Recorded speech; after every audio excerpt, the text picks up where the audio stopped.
lavando os pés dos apóstolos. Estava até conversando com isso ontem com alguns irmãos, no casamento do pastor Igor, e aí falamos exatamente isso aqui, o que era Jesus se ajoelhar e lavar o pé dos apóstolos. Você não tem noção, talvez não tenha noção, de como esses pés estavam sujos. Tem noção?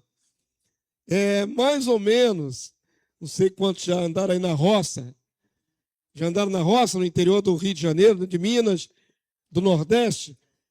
É terra de aquela poeira vermelha de barro, né? A pessoa andando no sol o tempo todo, o pé fica todo avermelhado de poeira. Então o pé deles estavam assim, mais ou menos, porque a Palestina, o clima é semiárido igual ao Nordeste brasileiro. Então devia estar os pés empoeirados, sujos. E Jesus, sendo o Senhor, para ensinar a eles humildade e honra, Jesus se ajoelhou e lavou os pés deles. Aquilo foi muito estranho para eles. Por que Jesus estava fazendo aquilo? Eles tinham que aprender a fazer uns pelos outros. A ideia de Jesus não era só ele mostrar que era humilde, o próprio Senhor Jesus. A ideia de Jesus era fazer com que eles aprendessem o exemplo e fizessem uns com os outros. Ser humilde e servidor, abençoador uns dos outros, na prática. Então vamos lá, o texto diz assim, ó, verso 12 até o verso 17 de João 13, vamos ler? Depois de lhes ter lavado os pés, tomou as vestes e, voltando à mesa, perguntou-lhes: compreendeis o que vos fiz? Jesus quer dar uma lição, certo? Vós me chamais o Mestre e o Senhor, e dizeis bem, porque eu o sou. Jesus é tanto Mestre como Senhor. Ora, se eu, sendo o Senhor e o Mestre, vos lavei os pés, também vós deveis lavar os pés uns dos outros, porque eu vos dei o exemplo, para que, como eu vos fiz, façais vós também. Então, qual é o cerne da questão?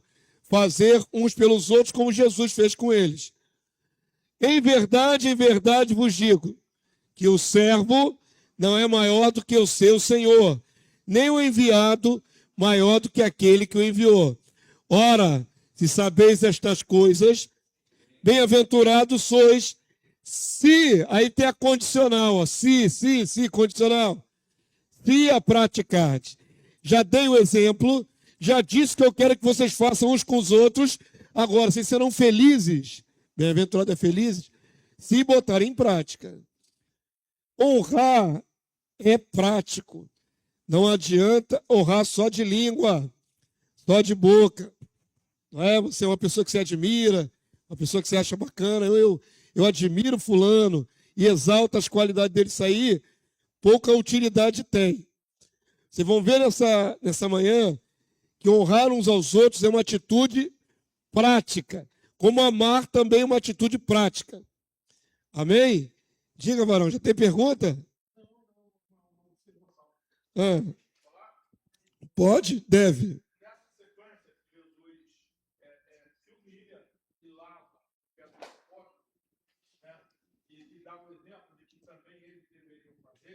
Uns com os outros. Ele, sendo Senhor e Mestre, tendo feito isso, depois ele deixa bem claro.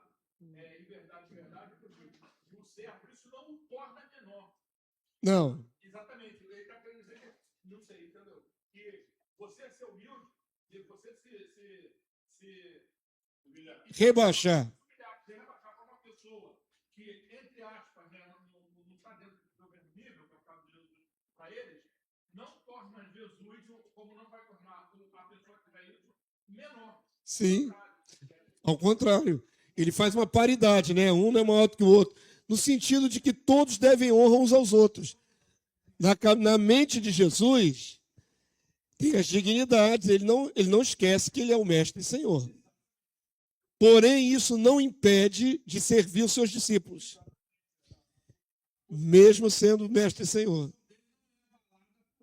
Por isso, é uma verdade. Existe um livro que eu li há um tempo atrás, me lembrou agora. O Monge e o Executivo. Foi um best-seller meio evangélico, há uns 10, 15 anos atrás. O Monge e o Executivo. Esse livro é muito bom, porque ele mostra esse caráter servidor do cristão. Servir aos outros não nos diminui em nada. Mesmo nas questões mais humildes. Lavar os pés era coisa do escravo. Só escravo lavava os pés das visitas. Não é? A visita chegava com o pé enlameado, o escravo corria com a bacia para lavar os pés da visita. Jesus está fazendo o papel de um escravo. Se humilhando, se ajoelhando, lavando o pé sujo. Mas o que ele quer mostrar é justamente isso. Não há quebra de dignidade de ninguém. Mesmo que você tenha uma posição na sociedade, qualquer coisa assim, quando você serve o outro, está fazendo o que agrada a Deus. Bem-aventurados sois se praticardes. Isso aqui é mandamento praticamente. Isso aqui não é praticamente não, isso é um mandamento. Nós temos que estar servindo uns aos outros o tempo todo. Se quiser, né? Tem um se aqui, o condicional. Quer ser feliz? Bem-aventurado é feliz? Pratica. Pratica o servir ao outro. Avança aí para mim.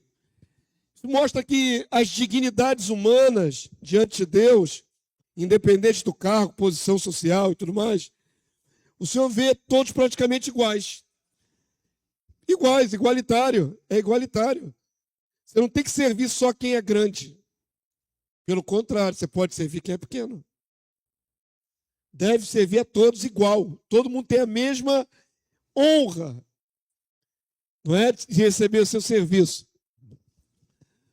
O que é honrar um ao outro? Considerar o outro como importante. O princípio da mensagem cristã contida no Evangelho é o amor a Deus e ao próximo. Mateus 22, 36 e 40. Revertendo a deformidade do pecado que levou Caim a matar Abel, seu irmão, Jesus ensina a vencer o individualismo, o egocentrismo, o egoísmo, através da prática do altruísmo, sem esperar qualquer retribuição. Então, desde o pecado estabelecido na alma humana, nós pensamos prioritariamente em nós mesmos. Aí vem o egoísmo, egocentrismo, ser ególatra. Quando você se presta a tirar o foco de si mesmo, do seu próprio deleite, do seu próprio umbigo, e foca no outro ser humano, sem esperar nada em troca, isso é o que o Senhor espera de nós. Que tiremos um pouco o foco de nós mesmos e foquemos no outro, dar importância ao outro. O outro é tão importante quanto eu. Deve ser assim que você deve pensar. Você é o centro do seu universo, né? Eu costumo falar isso nas minhas meditações. Cada ser humano é um universo. Cada um de nós é uma gama de complexidade, de pensamentos, de anseios, de sentimentos. Cada um de nós é muito complexo em si mesmo. Nós somos um universo, você é um universo de uma série de coisas. Quando nós tiramos o foco do nosso pequeno universo e olhamos para o outro, nós estamos focando no outro universo. Amém? Entenderam? E é isso que o Senhor quer. Que agrada o Senhor é esse altruísmo, essa vontade de fazer o bem pelo outro, pelo semelhante. Mateus 7, 12 e Lucas 6, 31 e 36. Eu acho que aqui está Lucas 31 a 36. Eu não destaquei Mateus 7, 12. Vamos ler aqui, ó. Olha, aqui tem um princípio de sabedoria, né, de ensinamento prático do cristianismo. Vamos ler então juntos, queridos. Como quereis que os homens vos façam? Como é que você quer ser tratado? Muito bem. Isso aí você foi ótimo agora. Como é que você gostaria de ser tratado por todo mundo? Muito bem. É do mesmo nível, você tem que tratar os outros. É simples assim. A gente quer para nós, tem que também fazer pelos outros. Não é isso? Jesus ensinou, como quereis que os homens vos façam? Assim fazei, vamos juntos? Assim fazei-o vós também a ele. Entendeu? Só essa frase aí seria o suficiente. Quer ser bem tratado, quer ser respeitado, quer ser honrado. Trate bem, respeite e honre. Essa é a recíproca verdadeira. Fazendo assim, está cumprindo o mandamento do Senhor. Verso 32, igreja. Se amais o que vos amam, qual é a vossa recompensa? Porque até os pecadores amam os que os amam. Olha a nulidade. Jesus chega a dizer que dá 0 a 0. Quando você retribui pessoas que já te fazem bem, isso fica no empate técnico. Não fica no empate técnico? Você faz bem para a pessoa faz bem para você, está tudo equalizado. O cristianismo nos impõe um outro desafio. Não é amar só quem já te ama. Isso é fácil. Eu costumava dizer também, um tempo atrás aí, que Osama Bin Laden, lembra do Osama Bin Laden? Aquele terrorista que atacou lá as Torres Gêmeas, mandou atacar a Torre Gêmea. Por um tempo ele foi o cara número 1, inimigo número 1 do mundo. Mas você sabe que o Osama Bin Laden também tinha gente que gostava dele? Claro que tinha, pô. Ele tinha parceiro lá com ele? Tinha. Os generais dele, tudo fechava com ele. Conversavam, riam junto, né? Tinham afeição pelo outro até certo nível. Aí é mole, pô. Você tem relacionamento com pessoas que te retribuem o relacionamento? Qual é o valor intrínseco disso? Você é beneficiado e você beneficia e fica um empate técnico. O desafio é maior, irmãos. Olha o que Jesus diz. Se fizerdes o bem ao que fazem o bem, qual é a vossa recompensa? Até os pecadores fazem isso. Osama Bin Laden também devia tratar algumas pessoas bem. Do círculo íntimo dele. Certo? Isso aí não tem muito valor. Porque, na verdade, você está se suprindo também. Você tem retorno. Não tem retorno quando você investe afetivamente em alguém. A pessoa investe em você, equalizou, você teve retorno. Já teve algo para você. Agora, queridos, o mesmo princípio, né?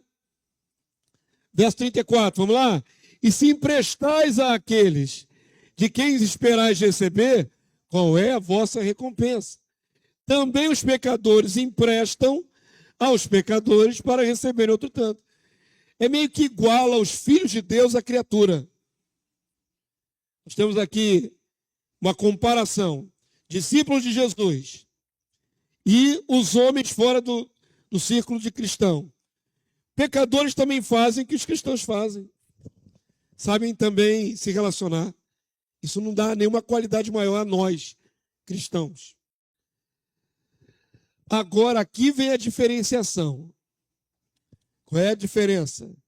Verso 35. Vamos ler juntos? Amai, porém, os vossos inimigos. Isso aqui já é absolutamente contrário ao senso comum do mundo. O mundo trata bem quem te trata bem. O cristão tem que tratar bem quem lhe trata mal. Aí é difícil. Porque não é esse o senso comum. Não é o senso comum, eu trato bem quem me trata bem. Se me tratar mal, eu trato mal de volta. Esse é o senso comum. Aí o cristianismo, o Senhor Jesus nos desafia a sermos sobrenaturais.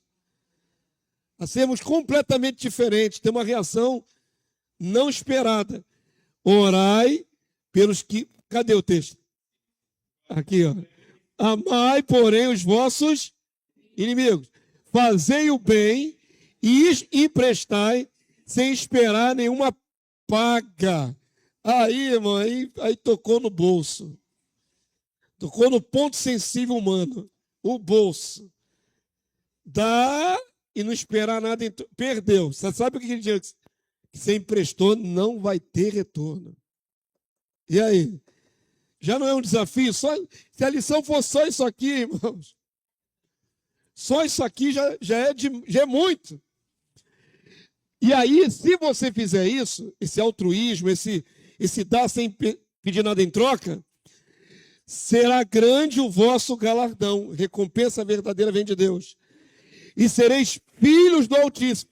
Qual é a qualificação que está sendo exigida de nós? Nós somos filhos do Altíssimo. Por isso podemos fazer isso diferente dos pecadores, que não são filhos do Altíssimo. É uma oposição clara entre eleitos e não eleitos. Entre quem é filho de Deus e quem não é filho de Deus. O mundo age de uma forma. Nós, como filhos do Altíssimo, agimos diferente. Amém, povo santo?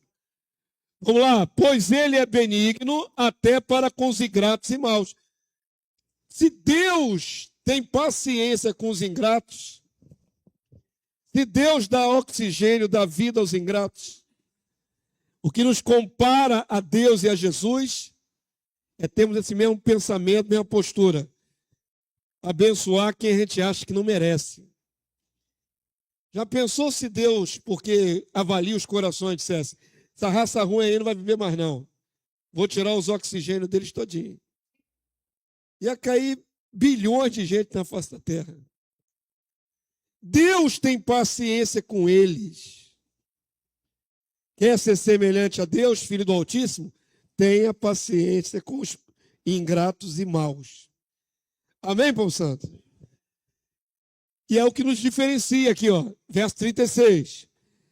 Sede misericordiosos, como também é misericordioso o vosso Pai. Questão filial. Deus é nosso Pai. Ele não é nosso Criador somente, Ele é o nosso Pai. Nós estamos na família de Deus. Fomos introduzidos em Cristo na família de Deus. Somos chamados a sermos semelhantes a Ele. Então, o comportamento nosso tem que ser semelhante. Misericórdia, paciência. Investir em pessoas que, segundo o texto, são ingratos. Amém, querido? Isso nos assemelha a Deus. Se você fizer diferente, você se assemelha a qual grupo de pessoas? Ao mundo, aos pecadores. Que só retribuem o bem quando recebem o bem, só fazem o bem quando tem alguma recompensa, algum retorno. O que nos destaca é isso. Amém, queridos? Avança aí para mim. Botei até essa imagem interessante aqui, se passou, tem anos essa imagem. Um cidadão resolveu abençoar aqui uma moradora de rua contando o seu próprio chinelo. Isso diferencia, né? Uma atitude diferencia. Vamos falar hoje de honra como uma questão prática. Não é um conceito filosófico na mente. É igual amar só na mente. Eu amo na minha mente, mas não age de acordo, não é amor. Amor é prático, é materializado. A honra também é prática, é materializada. Considerar o semelhante como alguém importante tem que ser demonstrado em atitudes. Como já foi dito, honrar é uma ação prática em benefício do outro. É considerar o outro tão importante como você considera a si mesmo e deseja ser honrado. Nesse tempo, cada vez mais, a humanidade vive o individualismo, que isola o indivíduo até de seus familiares e insensibiliza em relação a ajudar o outro semelhante. Não vemos com facilidade atitudes cordiais, nem de tratamento, nem de ações práticas simples. Vou provar o ponto. Quem você cruzou hoje na sua vizinhança e deu bom dia? Deu? Então, tá bom. E não cruzou com ninguém. Mas às vezes os seres humanos não passam um pelo outro e não falam nada. Não é assim, queridos? Te conhece há 30 anos, 20, 10, 5 anos. Mora na mesma rua.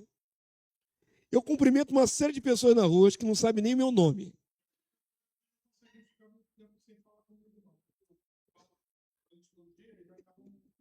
E eu já encaro logo. Quando eu vou passar por alguém que eu sei que eu conheço, Já olha na cara assim, para ver se ele vai virar o rosto. Fingir que não viu. Pegar o celular para distrair. Agora tem isso, né? Que você não quer falar com a pessoa está vindo, você se esconde no celular. Olha como é que é complicado, né? As pessoas deixam de fazer pequenos gestos. Gestos corteses. Queridos, eu penso assim, pastor Damásio, por que eu cumprimento até vizinhos que eu não conheço? Dou bom dia para eles. Sabe Deus como é que está a alma daquela criatura? Está oprimida, está sobrecarregada, está enfrentando lutas, está enfrentando um câncer. Sei lá qual é a situação que ela está vivendo. Talvez um bom dia. Um bom dia vai dar dignidade a ela. Ela foi vista. As pessoas estão cansadas de passar umas pelas outras como se fossem seres invisíveis. Você passa pelo outro é invisível. Essa existência, para mim, não faz a menor importância. Se esse ser humano existe ou não. Quando você olha para alguém e lhe cumprimenta, você está dando importância a ela. São coisas muito simples, irmãos. E está caindo em desuso.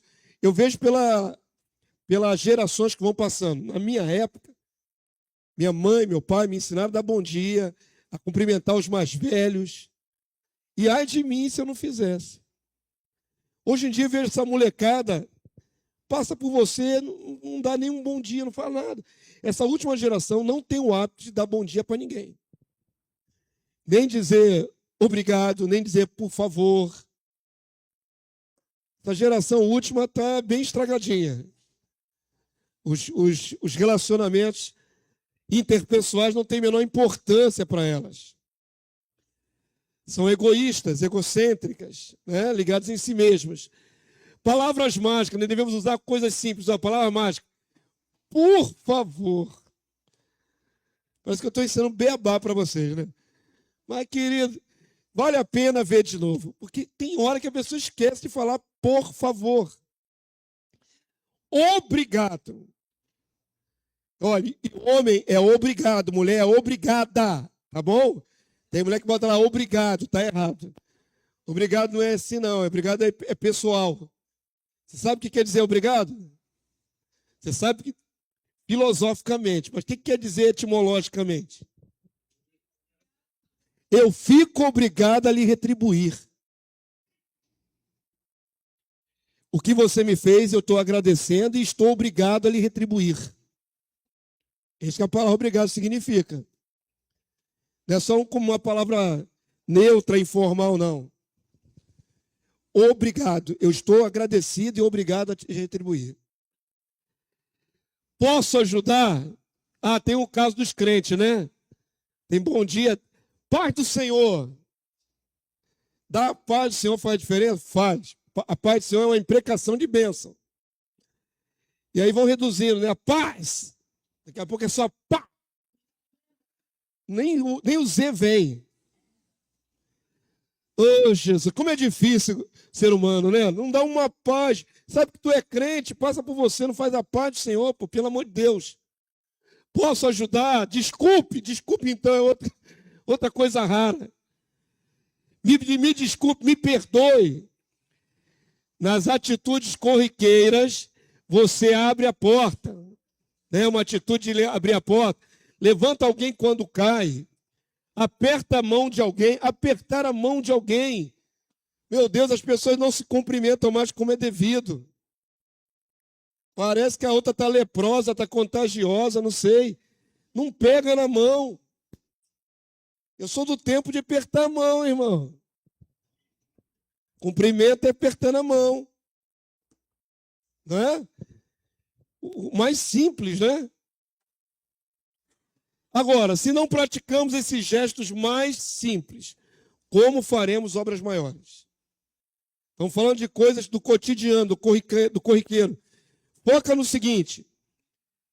Se você passa por uma pessoa, porteiro, do seu condomínio, do seu prédio, você passa pelo porteiro, você passa pelo lixeiro, você passa pelos prestadores de serviço mais simples, e você não os dignifica, você ignora,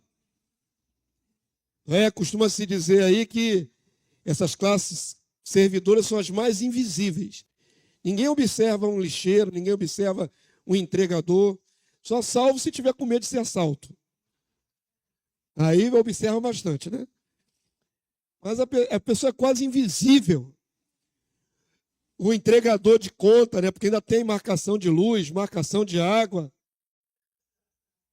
Alguns têm, né? Quem tem casa tem.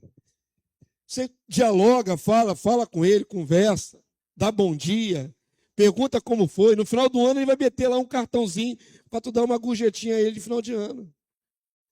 Você tem que conhecer. É muito interessante quando você estabelece uma conexão com a pessoa. Não é? Ela é valorizada. A pessoa às vezes está trabalhando na chuva. Está trabalhando no meio da chuva ou num sol inclemente. Então, o cerne da questão de honrar o outro é se ver no outro, né? É você ter a consciência de que o outro também é uma pessoa importante, mesmo que ela seja uma pessoa simples. Amém, povo santo? Avança aí para mim. Botei um filme, vocês gostam de filmetinho? 2 minutos. Vamos para ilustração. Botou a mão no bolso, sem vergonha.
Perdeu a bola 2 vezes.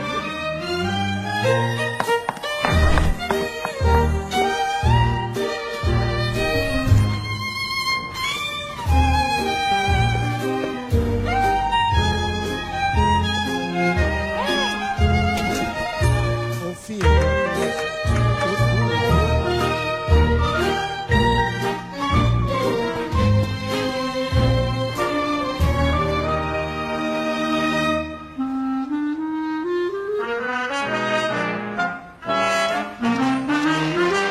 Legalzinho, né? Mas tem o egoísmo, né? A pessoa não se importar com... Podendo fazer pequenos gestos que interferiria na vida da outra pessoa e não faz. Não quer. É uma questão de não querer. Não é não poder. Não quer. Está voltado para o seu próprio universo interior, não quer saber dos outros. Avança aí para mim. Quando ele foi forçado, a velhinha segurou nele, já era. Depois que ele aprendeu a lição, né? Então, tem muita gente assim, que é absolutamente um universo fechado, né? Fechado em si mesma. E ela não consegue interagir nas menores coisas. Honrar é dar dignidade ao outro. Presta atenção agora. Agora tem um ensinamento aí. A palavra honra, em português, etimologicamente, tem como derivado honorário. Por isso, honrar pai e mãe também implica sustento financeiro, recurso, bens. Portanto, honrar é bem mais do que elogiar ou tratar bem. É também prover o necessário para que o próximo tenha dignidade. Isso também é um princípio básico do cristianismo. Amém? Então, honrar, atuar na vida de outra pessoa, dar a ela dignidade. Amém? Não pode ser só de boca. Como amar também não pode ser só de boca. Tem que ter atitude. A atitude vai honrar. Marcos 7:8 até o verso 12. Vamos lá? Negligenciando o mandamento de Deus, guardais as tradições dos homens. E diz-lhes ainda, jeitosamente, rejeitais o preceito de Deus, para guardardes a vossa própria tradição. Pois Moisés disse, honra teu pai e tua mãe, e quem maldisser seu pai ou sua mãe, seja punido de morte. É o que estava na lei. Vós, porém, dizeis, se um homem disser a seu pai ou a sua mãe, aquilo que poderias aproveitar de mim é corbã, isto é, oferta para o Senhor, então dispensai de fazer qualquer coisa em favor de seu pai ou da sua mãe. Aqui os judeus religiosos torceram o conceito. Então, se um filho tinha posses e não queria ajudar o pai e mãe, ele dizia, o que eu tenho está consagrado a Deus, não posso te ajudar. Isso quebra o princípio de Deus, que o princípio de Deus não é esse. O princípio de Deus é, você tem que honrar seu pai e sua mãe. Não mandou consagrar o que você tem para impedir de honrar pai e mãe. Pai e mãe é prioridade. É um mandamento com promessa. Desonrar pai e mãe diminui o tempo de vida na terra. Ou pode tornar a vida da pessoa bastante miserável. O que Deus quer com isso, irmãos? Lembram da primeira lição, quando traçamos o conceito de honra a partir de Deus com os anjos e depois aplicamos para nós? Por que o filho deve honra aos pais? Lembra de termos mastigado isso? Porque os pais são o que do filho? Prioritariamente. Provedores. Prioritariamente, o filho só veio ao mundo por causa dos pais. Princípio de tudo.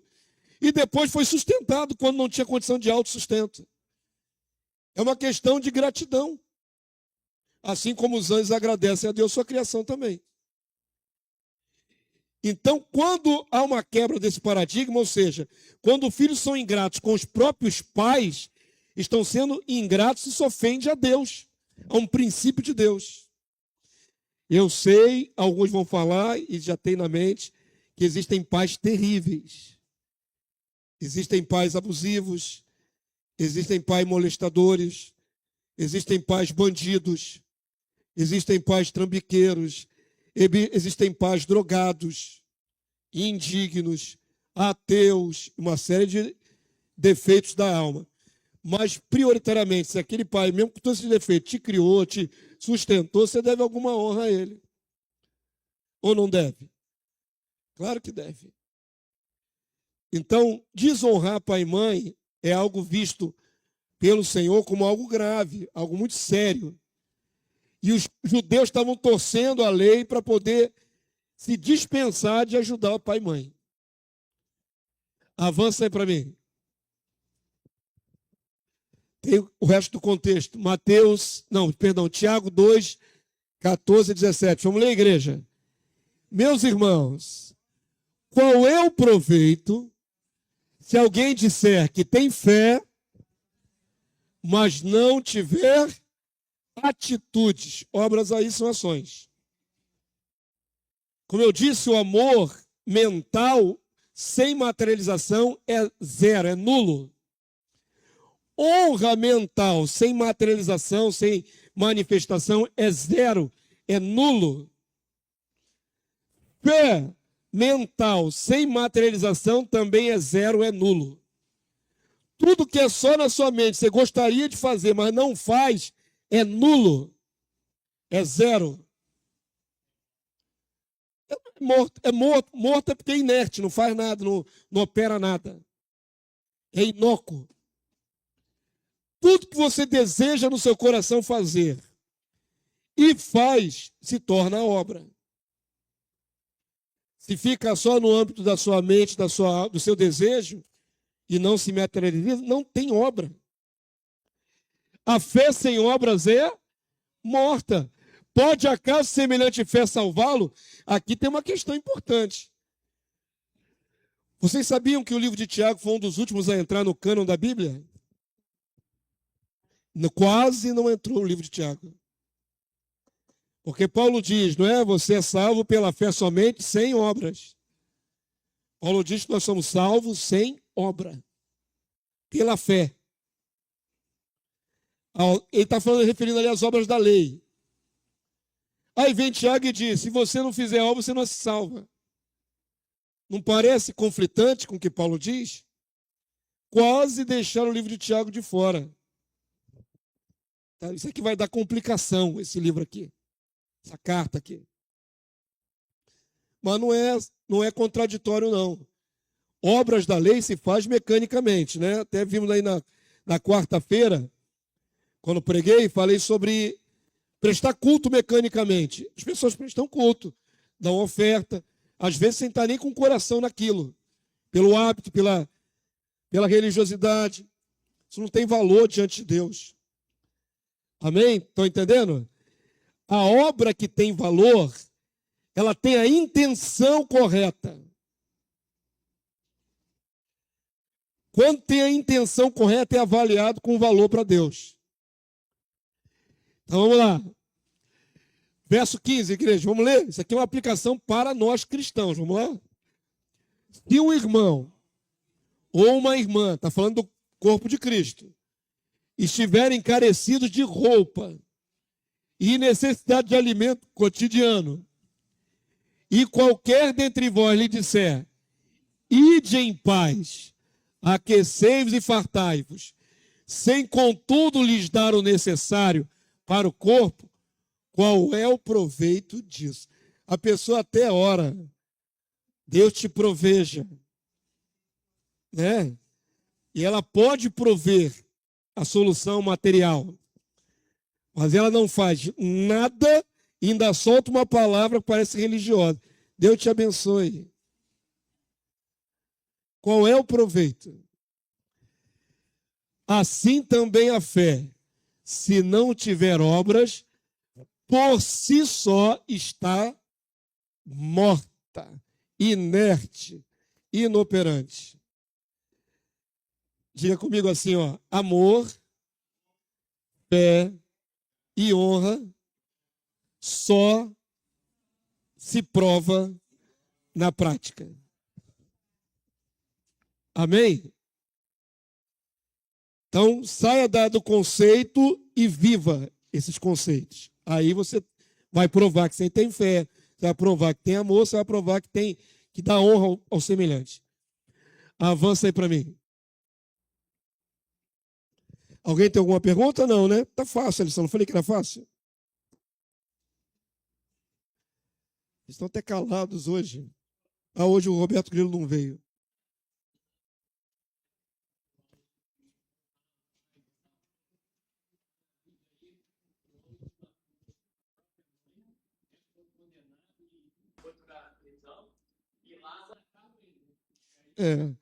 A própria humanidade não aceita esse tipo de desonra, né? Aquela Suzanne von Richthofen, que junto com os irmãos cravinos matou pai e mãe a covardia dormindo. Ela tomou uma cadeia grande, um tempinho aí, mas eu acho que ela já está solta, já não está? Está solta, vai herdar a fortuna do tio. Essa é a justiça brasileira.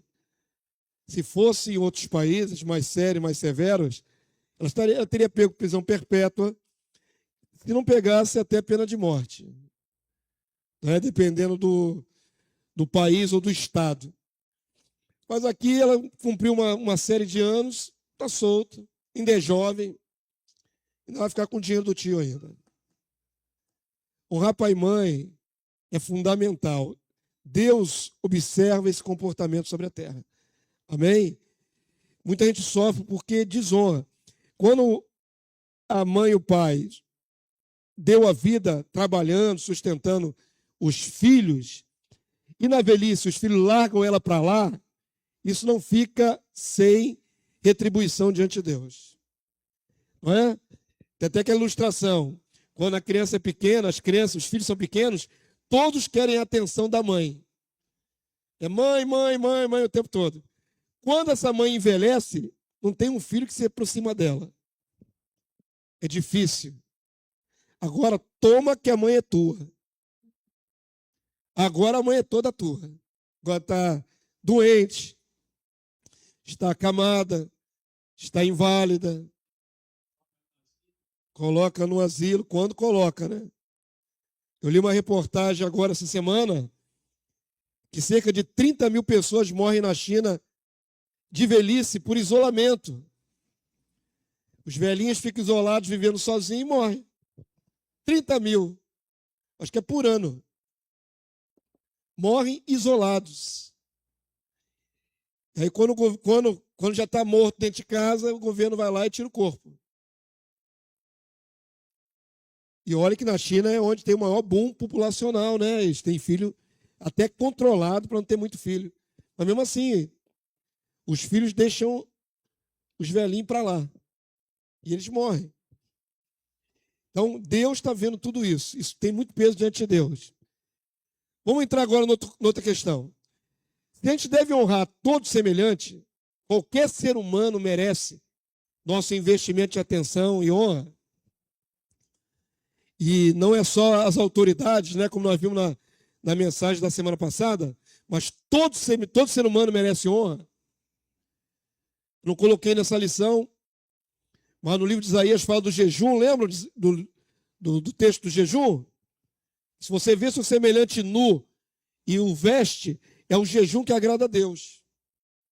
Você acolher a necessidade do próximo e suprir, isso agrada a Deus mais do que qualquer jejum.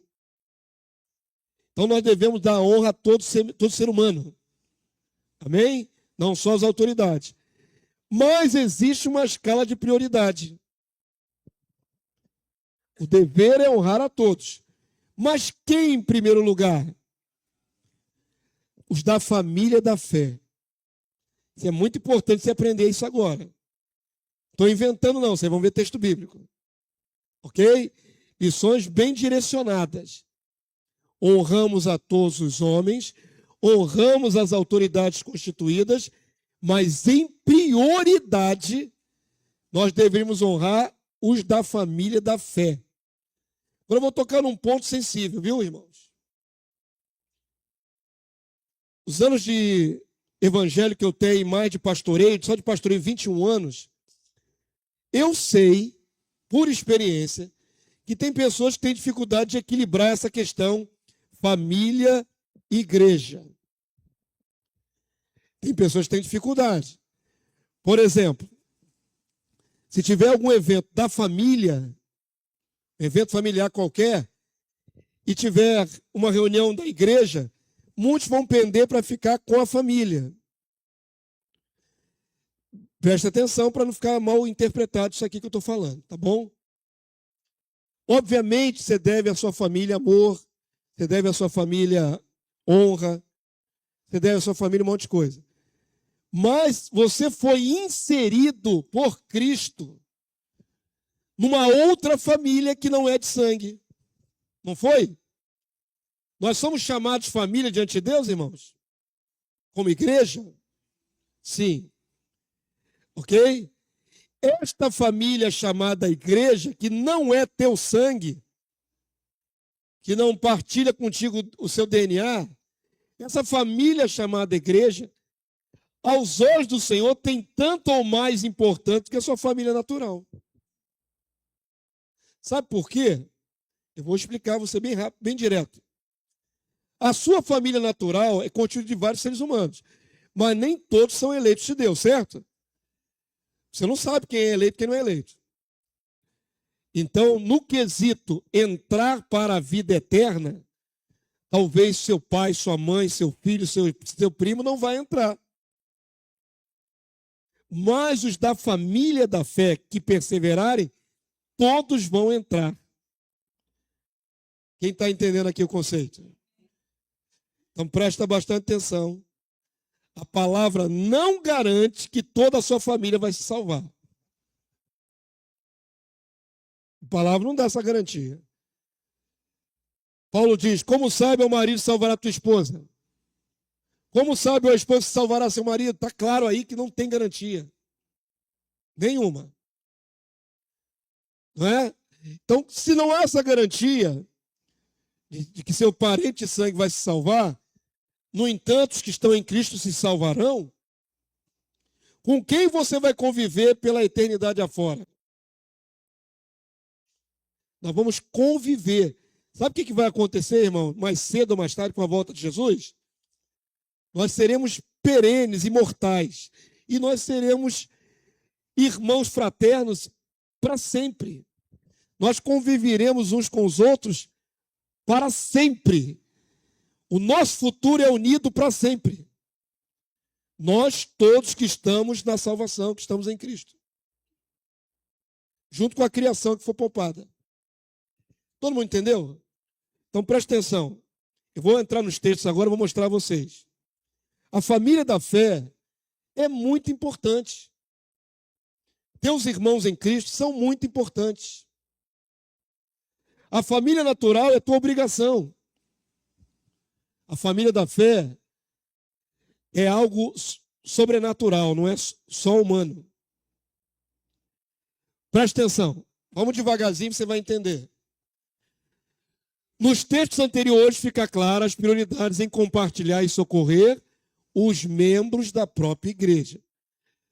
Antes de abranger a todos os homens, a comunidade dos santos deve preferir-se em honra, por pertencer ao mesmo Senhor e fazer parte do corpo do Cristo. Segundo aos Coríntios 8:4. Vamos ler bem devagarinho, vamos lá? Pedindo-nos com muitos rogos a graça de participarem da assistência aos santos. Esse texto aí tem um contexto. Havia um levantamento de uma oferta para as igrejas mais pobres. E esses irmãos tinham pouco recurso, mas eles queriam participar com pouco que tinham para abençoar os irmãos que tinham menos ainda. Há um foco aqui do compartilhar, né? Em Atos 2 você vê, dentro do corpo da igreja, tinham tudo em comum, partilhavam os bens. Isso era no corpo da igreja. Isso é dentro do corpo do Cristo.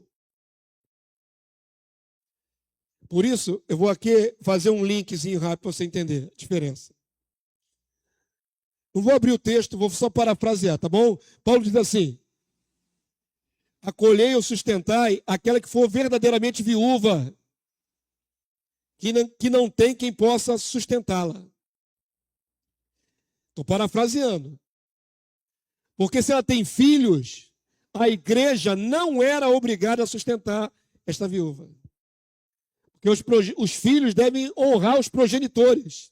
Honrar aí é com recursos. Não tinha que pesar isso para a igreja inicial, a igreja primitiva. Havia mulheres verdadeiramente viúvas, desamparadas, sem marido, que pudesse sustentá-las. Não tinham dinheiro, não tinham recursos.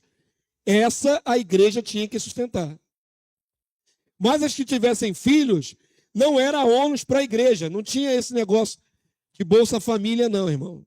Do governo, não. Não era ônus para a igreja cuidar de uma viúva que tivesse filhos. Porque era obrigação dos filhos sustentá-la. Então, os recursos são compartilhados na igreja dentro do corpo do Cristo, para quem realmente necessita. Todo mundo entendeu? Mas não era assim. A igreja tinha que sustentar a família de fulano. Não era assim, não. Para fora da igreja? Por que a igreja vai priorizar os de fora? Estão entendendo? É uma questão até administrativa. Gálatas 6:10, igreja, vamos ver o texto. Por isso, enquanto tivermos oportunidade, façamos o bem a todos, geral. O que está em vermelhinho aqui? Ó? Mas principalmente Tem? Está claro para vocês? Alguém tem alguma dúvida em relação a esse princípio? Alguém tem alguma dúvida em relação a esse princípio? Fazer o bem a todos. Honrar todo ser humano. Honrar sua família, honrar todo mundo. O desconhecido. Mas a prioridade principal é prioridade, certo?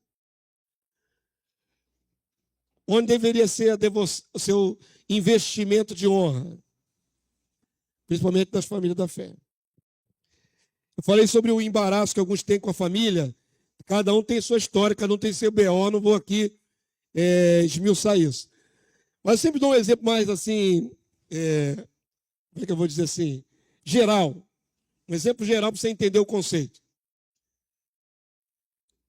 Faz de conta que você no mundo, você era espírita, ou macumbeiro, ou ateu, qualquer coisa dessa aí. Espírita é melhor. Vou mais assim especificamente. Você pertencia às religiões afro. Você era da Umbanda, você era da... Ô Jesus. As bandas, né? Quimbanda é uma derivação da Umbanda. Mas vamos lá, tem outra, esqueci agora. Candomblé. Você é do Candomblé ou da Umbanda, da Quimbanda. E dentro desse matiz religioso, você tem obrigações. E chamam de obrigações. Porque o santo, que na verdade é um demônio, um orixá, ele impõe obrigações sobre os seus devotos. Ok? Então a pessoa fica meio assim, que serve esses matizes religiosos, fica meio no terrorismo. Se ela não fizer, inclusive já ouvi relatos, né, testemunhos, de que o orixá, o demônio, ameaça. Vou quebrar a tua perna, vai bater de carro. Ameaça, as entidades não ameaçam ainda se você não fizer o que ele quer. Certo? Não é assim? Então, você estava lá na família que tinha da Umbanda, do Candomblé, da Quimbanda, e tinha obrigações com aquela entidade. E tem os dias regulares de reuniões dele lá para bater curimba lá. Aí você vem para Cristo. Abandona lá aquilo tudo, sai das trevas para a luz. Você também tem certas obrigações com Deus, não tem certas obrigações com Deus? Prestar culto, dar oferta, ajudar, ser voluntário, um monte de coisa. Aí, queridos, acontece o seguinte. Nós, tradicionalmente, cultuamos aos domingos. O domingo é do Senhor, isso é cristianismo básico, certo? Você separa o domingo para servir ao Senhor. O seu parente, que ainda é da Quimbanda, da Umbanda, serve ao orixá dele na sexta-feira. Ele não tem compromisso nenhum com o domingo. Ele serve na sexta, ele vai no terreiro na sexta. Ele vai na reunião dele na sexta-feira, que a obrigação dele é na sexta. E o que acontece? Muitas vezes esse parente que serve na sexta, aos orixás, aos demônios dele lá, ele não se preocupa em atrapalhar seu domingo, você que é o cristão. Ele bate com a família toda, com a penca da família toda, no seu domingo, na sua casa. Aí que vem o embaraço do crente. E alguns oscilam em cima disso, porque pensam, é minha família, não posso jogá-los fora, não posso maltratá-los, tenho que recebê-los. Mas lembre-se que ele já cumpriu a obrigação dele com o orixá dele na sexta-feira. Mas você fica impedido de cumprir a sua obrigação com seu Deus no domingo por causa de familiar que não tem compromisso com isso. Sabe o que deveria fazer? Quanto tempo você leva para vir aqui para cultuar e voltar? 2h30? Mais ou menos? Você deveria deixar sua família não crente em casa e convidá-los. Quer ir comigo lá no culto? Eu tenho obrigação com Deus, eu vou lá cultuar. Vocês ficam aí. Quando eu voltar, dou atenção de novo. Esse deveria ser a postura de muitos cristãos que negociam, ficam embaraçados. Entenderam o exemplo aí generalizado que eu dei? O não crente não tem o compromisso que você tem com o seu Deus. E normalmente no nosso país o dia de folga é domingo, de todo mundo. Então a maioria das festas do mundo são no domingo. uma parte é no sábado, outra é no domingo. Eles não têm problema nenhum com domingo. Quem tem problema com domingo somos nós que estamos servindo aqui no domingo. Amém, querido? Todo mundo entendeu? Dúvidas, perguntas, comentários?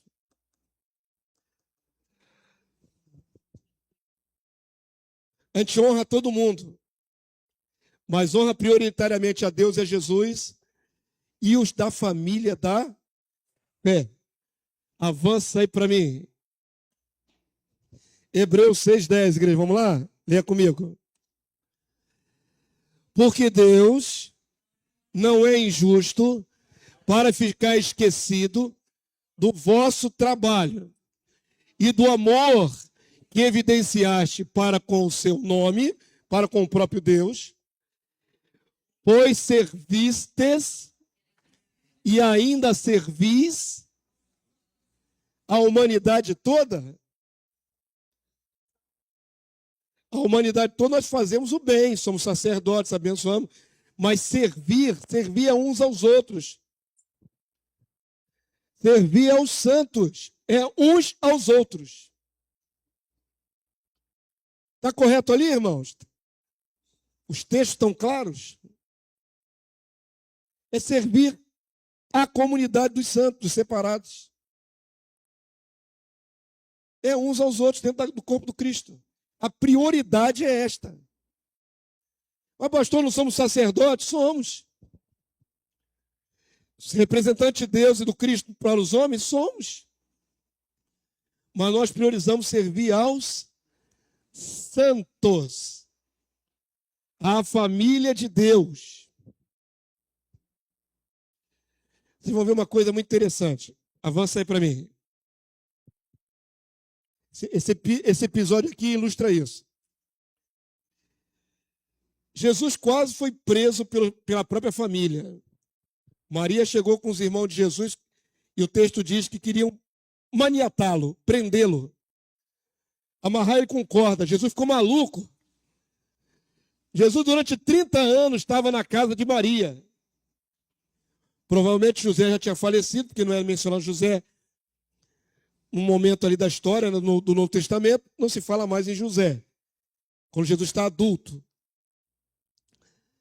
Então, Jesus morava na casa de Maria. Jesus era o primogênito. E primogênito substituía o marido em certos quesitos, né, de responsabilidade dentro da família. Sendo Jesus o primogênito mais velho, ele tinha uma posição dentro da família de ajuda a Maria, sua mãe. Isso é muito interessante porque na hora da morte, na cruz, Jesus sendo o primogênito responsável por ajudar a mãe, Maria, ele arranja um substituto na cruz. Quem ele arrumou? João. Ele passa a bola para João. Eis aí teu filho, eis aí tua mãe. Ele passa literalmente o cuidado que era a responsabilidade dele com a mãe para João. Mas pensa, Jesus era o primogênito, trabalhava na carpintaria até os 30 anos, para trazer sustento também ali para casa. E ele estava acostumado com a vida cotidiana do lar com Maria e seus irmãos. De repente, ele começa a vida itinerante dele, depois do batismo.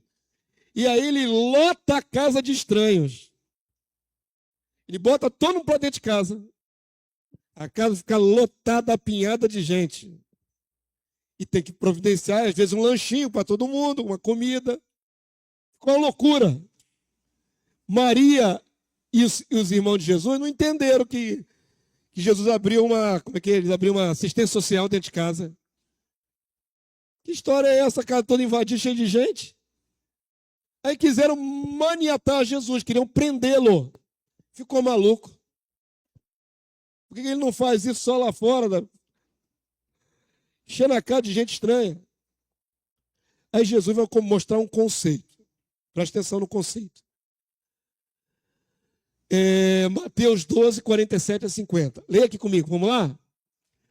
Alguém lhe disse: tua mãe, teus irmãos, os irmãos de Jesus de sangue, a mãe de Jesus, Maria, estão lá fora e querem falar-te. Qual seria o papel de um bom filho?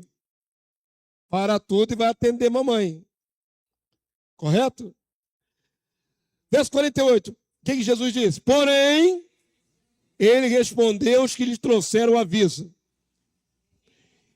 Quem é minha mãe? Quem são os meus irmãos? Isso aí é sério. E aí ele fez um gesto, versos 49, vamos lá? E estendendo a mão para os discípulos, apontou os discípulos assim, ó, e disse: eis minha mãe e meus irmãos, porque qualquer que fizer a vontade de meu Pai Celeste, esse é meu irmão, irmã e mãe. Laço de sangue foi mais forte para Jesus? Não. O que importava mais para Jesus? O laço dentro da fé em Deus. A família da fé. É um conceito difícil de assimilar, mas é o que Jesus fez. A família da fé é prioridade. Entenderam? Nem pai, nem mãe, nem a mãe de Jesus foi prioridade. Jesus não está odiando a mãe, não abriu mão da mãe, não se alienou da mãe. Ele só mostrou a escala de prioridade. Esses aqui que creem em Deus, que estão aqui na presença de Deus, são minha prioridade. Entenderam, queridos? É difícil esse conceito? Jesus está sendo errado. Jesus não pecou jamais. Se isso aqui fosse um erro, Jesus estaria pecando contra a sua mãe. Mas não é reputado como erro para Jesus. Por quê? Porque a prioridade são os filhos de Deus. Os filhos da mesma fé. Todo mundo entendeu? Está difícil esse conceito hoje? Não, né? Estamos falando de honra. Primeiro, os da família da fé. Eu sei que isso é meio complicado de administrar na vida prática, mas é isso que a palavra de Deus nos ensina. Avança aí para mim. Em outra ocasião, ao ser honrado por uma mulher que lhe ungiu com um caro perfume, o Senhor a dignificou, ordenando que se incluísse no próprio evangelho esse feito. Jesus sabia priorizar quem lhe honrava. Aqui, ó, eu tive até dificuldade de achar a imagem para ilustrar essa passagem. Porque a maioria das imagens que aparecem na Bíblia é de Maria chorando aos pés de Jesus e secando com os próprios cabelos, aos pés dele. Houve outra ocasião em que Maria ungiu os pés de Jesus. Ok?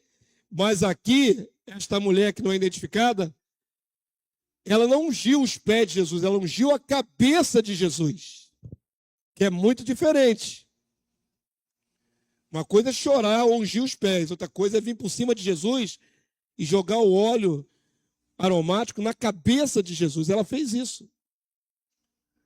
Marcos 14:3. Vamos ler? Estando ele em Betânia, reclinado à mesa, em casa de Simão, o leproso, já devia ser curado, né? Estava à mesa com o leproso, já devia estar curado, né, irmãos? Veio uma mulher trazendo um vaso de alabastro com preciosíssimo perfume de nardo puro e, quebrando o alabastro, derramou bálsamo sobre a cabeça de Jesus. É muita ousadia dessa mulher. Não vejo outra passagem que alguém tenha colocado alguma coisa na cabeça de Jesus. Ela veio direto na cabeça de Jesus. Vaso de alabastro, pelas minhas pesquisas, alabastro é um tipo de porcelana. É um minério, né? Que é mole o suficiente para ser esculpido como se fosse um pequeno vaso. Então, os perfumes eram colocados naquela ocasião dentro desses recipientes feitos de alabastro. Então, eles normalmente eram, nesse caso aqui, é dito que era o salário de um ano inteiro. Você imagina que perfume caro. Caríssimo, né? Salário de um trabalhador, vamos tirar aí o salário mínimo por base, R$ 1.600 por mês, um ano inteiro. Já passou de 16 mil, né? Tá certo a minha conta? Tá, né? R$ 20.000 o perfume. Fazendo aqui uma comparação grosseira. Trabalho de um trabalhador de um ano. Era o valor daquele perfume caríssimo. Ela pega, quebra a ponta, devia ter uma tampa. Como era pelo que eu pesquisei, também era dote de casamento. Aquilo tinha um valor incrível naquela época. Na maioria pobre, quem tinha um perfume desse era rico. Essa mulher quebra esse perfume caríssimo, com valor altíssimo, quebra a ponta do recipiente e derrama todo sobre a cabeça de Jesus. E unge Jesus. Jesus saiu dali ultra perfumado, irmãos. Mais do que o Júlio. O Júlio é bem perfumado. Chega perto do Júlio, sente a pressão do perfume. Às vezes, né? Às vezes, na maioria das vezes, ele está perfumado, pô. Até o carro do Júlio é perfumado. Já entrou no carro do Júlio? O meu não cheira bem, não. O carro do Júlio cheira muito bem. É um carro perfumado. Eu acho que ele joga perfume borrifa assim, dentro do carro. É um bom ar, né? Imagina como é que Jesus saiu daquela cena ali, irmãos. Os cabelos voaçando assim. Todo molhadinho de perfume. O cheiro devia impregnar em tudo quanto era lugar.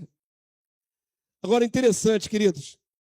A palavra vai dizer que por causa desse gesto, o nome dela tinha que ser, o que ela fez, não diz o nome, mas o que ela fez tinha que ficar grafado na nossa Bíblia. Deus permitiu que o profeta, o evangelista que escreveu, lembrasse esse feito pelo Espírito, que foi escrito muitos anos depois, e a ordem de Jesus: onde for pregado este evangelho, se nomeará o que essa mulher fez por mim. Olha a gratidão de Jesus e a honra que ele está dando a ela. Onde for pregado o evangelho, tem que se mencionar o que ela fez por mim. Imagina o galardão dela quando ela ressuscitar de entre os mortos. Avança aí para mim. Vamos lá ver o restante do texto, vamos lá? Indignaram-se alguns entre si e diziam: para que esse desperdício de bálsamo? Acharam um absurdo gastar aquela perfumada toda na cabeça de Jesus. Verso 5. Porque este perfume poderia ser vendido por mais de 300 denários e dar-se aos pobres. E murmuravam contra ela. Mas Jesus disse: deixa, porque a molestais. Ela praticou boa ação para comigo, porque os pobres sempre tendes convosco, e quanto quiserdes, podeis fazer o bem, fazer-lhe o bem. Mas a mim nem sempre me tendes.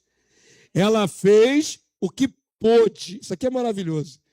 Ela fez o que ela achou que tinha que fazer para Jesus. Tinha oportunidade. Antecipou-se a ungir-me para a sepultura. Ela não sabia que estava fazendo aquilo como um preparatório para a morte de Jesus. Mas fez. Em verdade vos digo, onde for pregado em todo o mundo, lá na China, o evangelho, será também contado o que ela fez para a memória sua, para a memória dela. Está no memorial desta mulher. Abençoou Jesus com o seu bálsamo caríssimo. Amém, queridos? Fez o que pôde.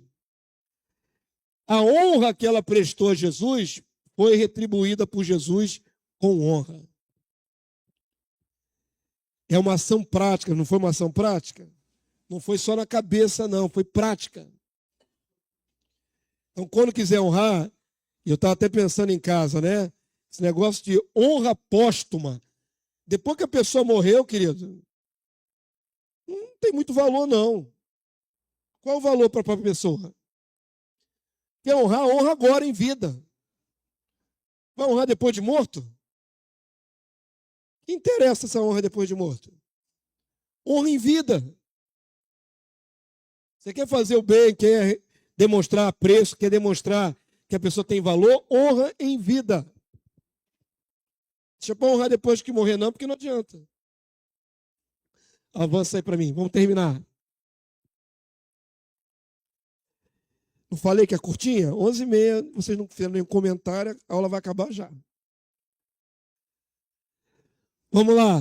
Muitos têm dificuldades de preferir a família da fé por causa dos laços de sangue com seus familiares naturais. Apesar de compreensível por causa da afetividade, deve-se honrar os irmãos, pois constituirão uma irmandade eterna junto com o Senhor Jesus e o Pai. É o que eu falei antes. Se você não gosta da igreja, se você não gosta do corpo do Cristo, você não vê o mesmo valor nos seus irmãos, você está cometendo um erro, porque eles serão seus irmãos para sempre. Nós somos uma irmandade eterna. Deveria ser visto assim, amém? Então, a nossa família de sangue, ela vai passar, como nós também passaremos. Mas nem todos da nossa família de sangue vão ressuscitar e continuar vivos conosco pela eternidade afora. Mas eu vou ter que aturar o Roberto Grilo pela minha eternidade afora. Por exemplo, eu amo, tenho maior carinho por ele. Mas estão entendendo? Esse irmãozinho que está do seu lado, você vai ter que aturar ele para sempre. Sempre e sempre e sempre. Não tem para onde fugir. Portanto, nosso investimento também deve ser na família da fé. Você deveria investir bastante na sua família da fé. Honrando a sua família da fé. Preferindo-vos em honra, né, diz o texto. Preferindo-vos. Preferência é uma escolha. Eu prefiro estar com eles. Preferimos em honra uns aos outros. Amém? Até porque no contexto de perseguição isso vai fazer muita diferença. Quando a igreja foi formada no início, a comunidade tinha que ser unida. Questão até de sobrevivência. Se todos eram contra o cristianismo, se os romanos queriam processar e condenar os cristãos, se os judeus que não anuíram a fé eram inimigos ferrenhos dos cristãos, se os gentios com as suas várias religiões também constituíam um perigo para os cristãos, cristão tinha que honrar o outro cristão muito.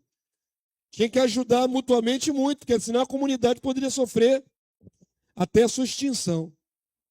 Lógico que Deus não ia permitir isso. Estão entendendo? Cristãos, quando reconheciam que o outro era cristão, se regozijava, porque fazia parte da mesma comunidade, a fé.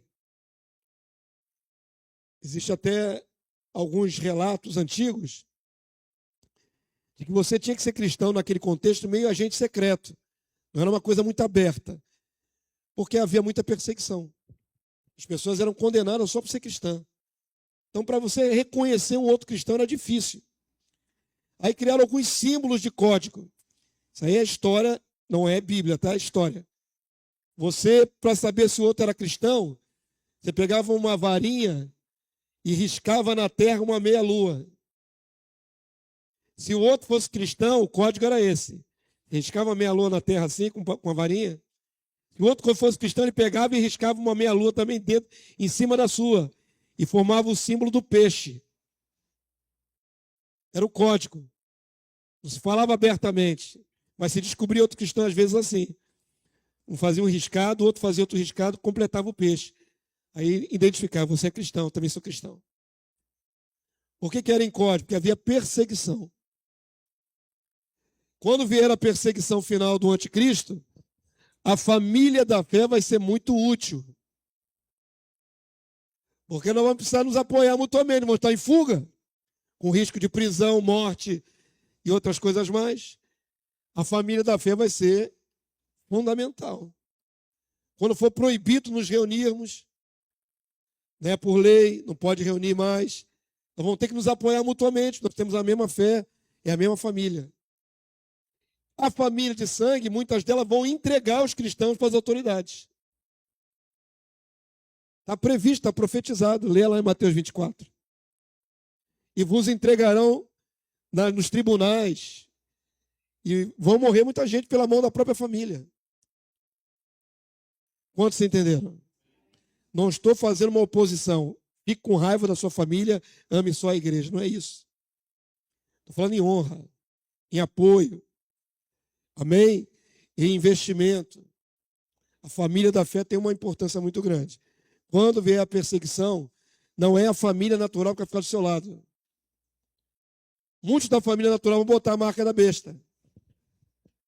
Quem você vai precisar ajudar e honrar são os da família da fé, os cristãos.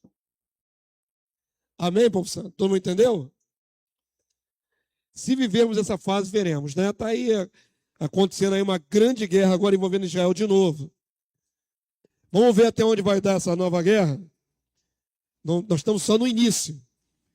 Não sabemos o desenrolar disso, até porque os personagens que estão agora na guerra fazem parte de profecias bíblicas.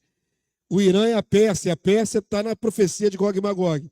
Então tem algum desdobramento acontecendo sobre a terra, irmãos. Já mataram, mas já puseram outro já. Mataram a Ayatollah, mas tem substituto. Vamos ver o que vai acontecer no desdobramento.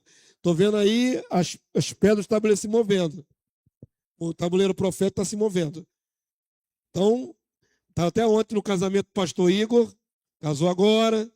Daqui a mais ou menos um ano vem os gêmeos, segundo o pastor Márcio, é gêmeos.